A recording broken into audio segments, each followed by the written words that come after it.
Salut à toutes, salut à tous, bienvenue. On se retrouve dans un petit live aujourd'hui.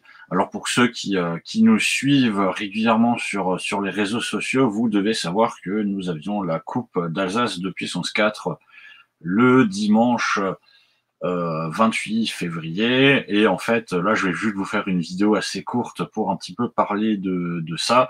Alors je rappelle évidemment pour ceux que ça intéresse que le dimanche 7, on aura la Coupe d'Alsace de Gartic Phone. Donc, vous pouvez nous rejoindre sur notre Discord. Hein, n'hésitez pas si vous voulez participer. Et ben voilà, comme vous pouvez le voir à l'écran, en fait, j'ai un petit puissance 4.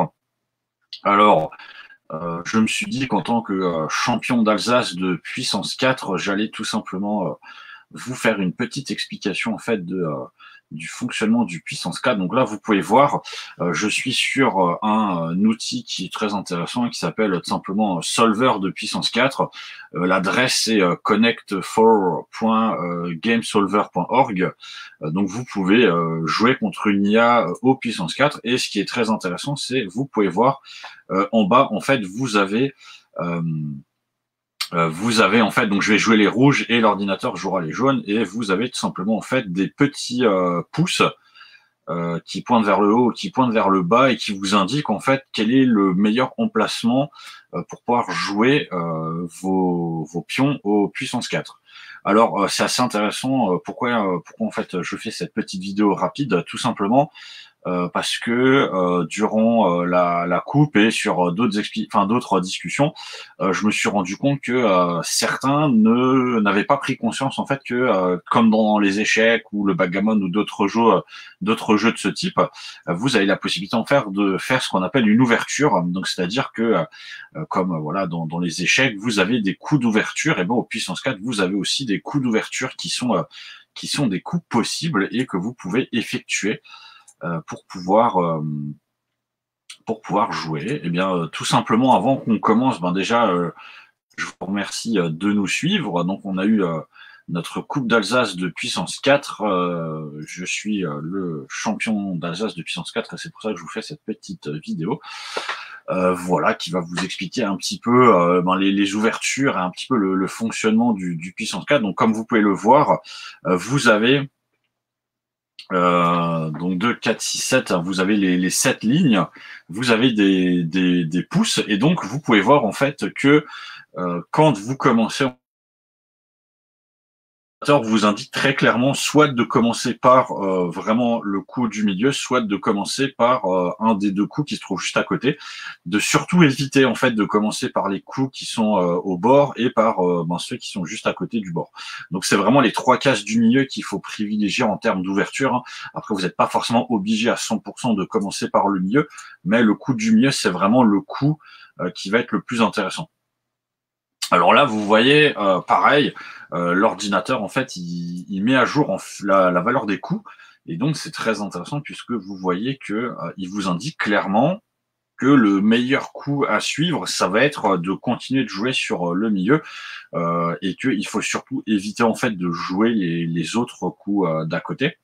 Alors, pourquoi est-ce qu'il conseille de jouer au milieu? Tout simplement parce que si, effectivement, vous jouez un coup d'à côté, je pense que l'IA rejouera sur vous. Et donc, si vous continuez de la sorte, l'IA de toute façon va vous bloquer en fait ou alors l'IA vous bloquera directement sur le coup en bord, ce qui vous empêchera évidemment de faire un 4. Mais par contre, l'IA prendra ou votre adversaire prendra en fait une dominance sur la deuxième ligne, puisqu'en fait, il va plus se développer que vous sur la deuxième ligne. Alors, on va continuer de jouer au milieu pour voir ce que ça donne. Donc, encore une fois, l'IA, lui aussi, continue de jouer au milieu. Donc, on continue. Alors, maintenant, qu'est-ce que l'IA nous propose? Là, vous voyez en fait qu'il y a effectivement déjà des possibilités qui sont en train de se dessiner. On a le coup de la partie gauche qui est mort maintenant, vu que notre adversaire a joué dans la deuxième colonne. On peut l'oublier maintenant sur première ligne, ne pourra plus se faire. Donc, il nous propose tout simplement soit de jouer dans la ligne numéro 5 ou dans la ligne numéro 6, qui sont les deux coups à zéro, ou alors vous avez effectivement la ligne numéro 2, enfin la ligne colonne numéro 2, donc on va conseiller, et on continue encore une fois, il nous propose, il nous indique que c'est le meilleur coup. Donc en fait là on bloque de la même manière les lignes de gauche de notre adversaire, et alors là c'est intéressant, maintenant il nous dit soit on peut continuer de jouer dans la colonne numéro 2, ou alors on peut venir jouer dans les autres colonnes. De toute façon, si vous regardez maintenant un petit peu les diagonales, effectivement, il y a des diagonales très intéressantes qui peuvent se former. On va jouer dans celle-ci. Donc là, on a, par exemple, pourquoi est-ce que je l'ai mise dans la colonne numéro 6? C'est parce qu'on a une diagonale entre la 6, la 5, la 4, la 3 qui peut se faire.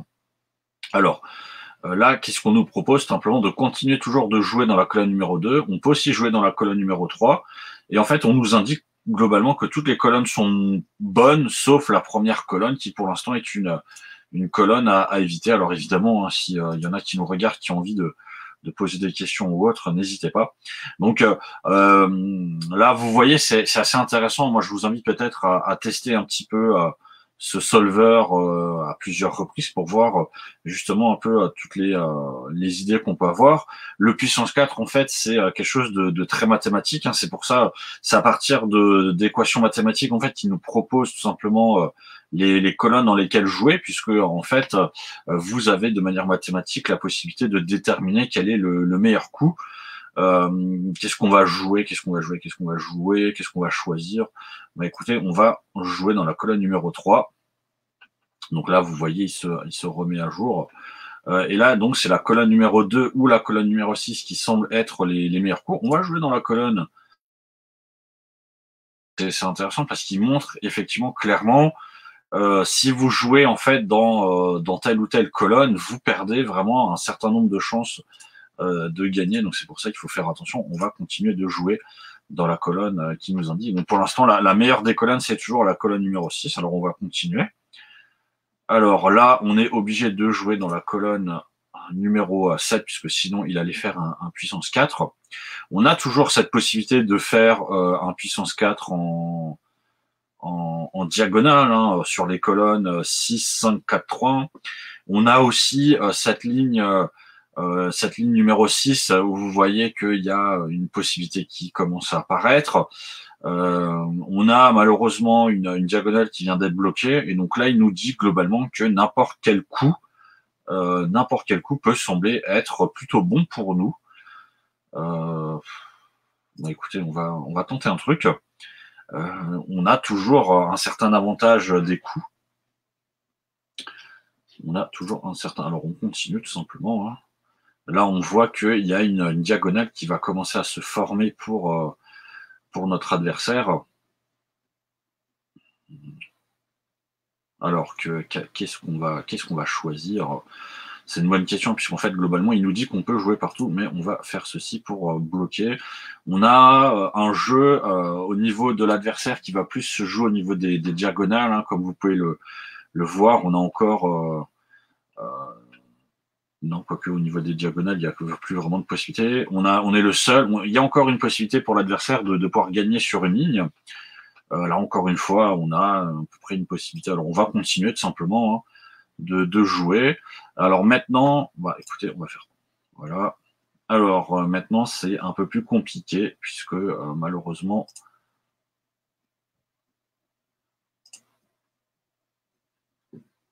Alors, on continue.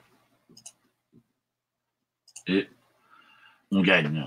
Alors, ben, vous le voyez, effectivement, en suivant le solver, on est arrivé à une victoire contre l'IA qui, comme vous le voyez, normalement, il y a marqué jouer contre une IA imbattable, mais on l'a quand même battu parce qu'en fait, on a suivi à la lettre le meilleur coup qui était possible.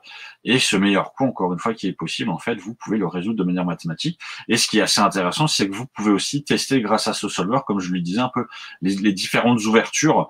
C'est-à-dire, vous pouvez choisir où placer votre pion, et en fonction de là où l'adversaire va le mettre, vous verrez en fait quel est le meilleur coup à jouer, et vous pouvez déterminer, on va dire, les 4, 5, 6 meilleurs coups à la suite d'ouverture à faire.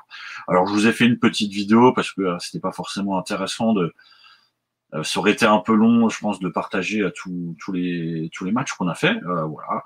Donc c'était une petite vidéo pour vous montrer le fonctionnement un petit peu de Puissance 4, des solvers, de ce que vous pouvez faire avec. Moi, je vous rappelle que dimanche, on a le tournoi de Gartic Phone à 18h sur notre Discord. Donc n'hésitez pas à rejoindre notre Discord et on se dit tout simplement à dimanche. Et on aura aussi un live Yu-Gi-Oh! Dans la journée pour parler de la nouvelle banlist. Alors n'hésitez pas aussi à nous suivre sur Yu-Gi-Oh! Et moi, je vous dis à la prochaine. Ciao.